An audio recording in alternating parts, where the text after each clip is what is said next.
IPL 2025ની અંદર royal Challenger બેંગલુરુની જીતના જશ્ન પહેલા બેંગલુરુની અંદર ચિન્નાસ્વામી સ્ટેડિયમ બહાર મોટી દુર્ઘટના સર્જાઈ છે, જેમાં અચાનક મચેલી નાસભાગ અત્યાર સુધીની અંદર 11 લોકોના કરુણ મોત તેમાં થયા, જ્યારે અનેક લોકો ઘાયલ થયા છે। આ ઘટના પાછળ ભીડ નિયંત્રણની અંદર બેદરકારી અને તૂટેલા સ્લેબ જવાબદાર માનવામાં આવે છે। ત્યારે શું આ દુર્ઘટના માટે જવાબદારો સામે કડક કાર્યવાહી થશે, તે પણ એક મોટો સવાલ છે।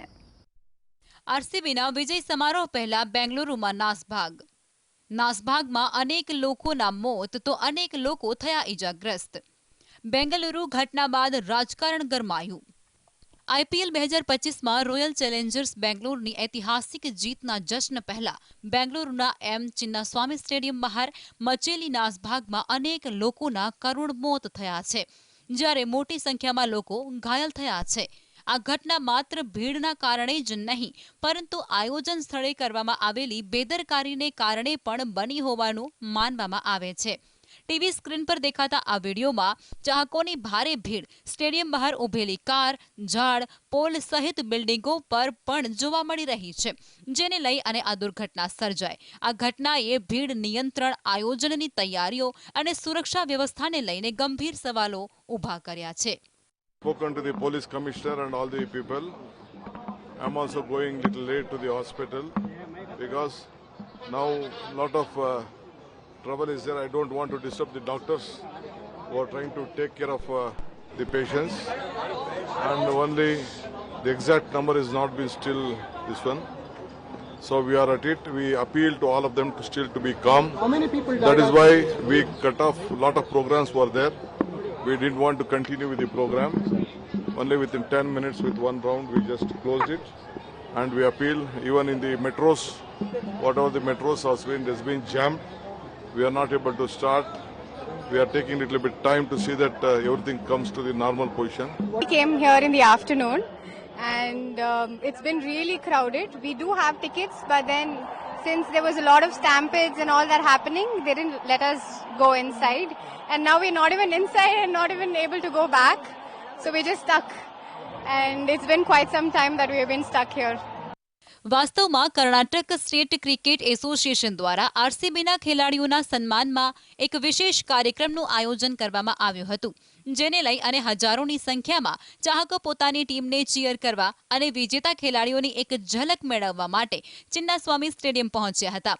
આ દરમિયાન ભારે ભીડ એક નાળા પર નાખવામાં આવેલા અસ્થાયી સ્લેબ પર ઊભી હતી, જે ભાર સહન ન કરી શકતા અચાનક તૂટી પડ્યો। સ્લેબ તૂટતાની સાથે જ ઘણા લોકો નીચે પટકાયા અને ભીડમાં કચડાઈ ગયા, જેનાથી નાસભાગ મચી અને લોકોએ જીવ ગુમાવ્યા। તો બીજી તરફ આ ઘટના બાદ ભાજપે રાજ્યના મુખ્યપ્રધાન સામે રાજીનામાની માંગ કરી ગંભીર આક્ષેપ કર્યા છે।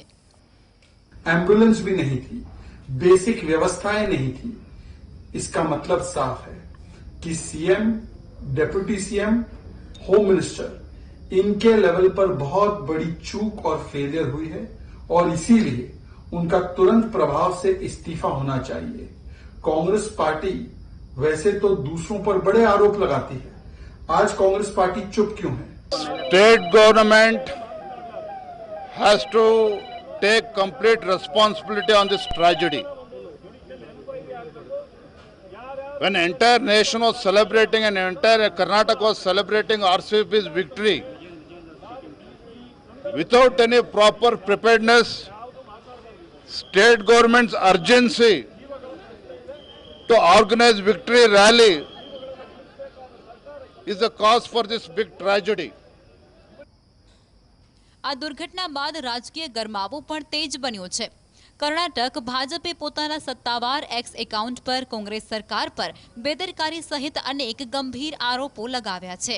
ભાજપનો આરોપ છે કે જ્યારે નિર્દોષ લોકો મરી રહ્યા હતા, ત્યારે મુખ્યપ્રધાન સિદ્ધારમૈયા અને નાયબ મુખ્યપ્રધાન ડીકે શિવકુમાર ક્રિકેટરો સાથે ફોટોશૂટ અને રીલ્સ બનાવવામાં વ્યસ્ત હતા।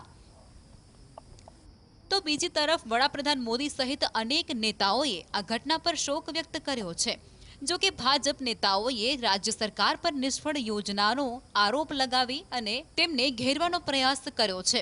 જ્યારે નાયબ મુખ્યમંત્રી ડીકે શિવકુમારે કહ્યું કે તેઓ ઘટના સ્થળે જઈ સમીક્ષા કરી રહ્યા છે અને 5000થી વધુ સુરક્ષા કર્મચારીઓને પણ તૈનાત કરવામાં આવ્યા છે, પરંતુ રાજકીય પક્ષો આ ઘટના માટે જવાબદારી નક્કી કરવા માટે દબાણ કરી રહ્યા છે।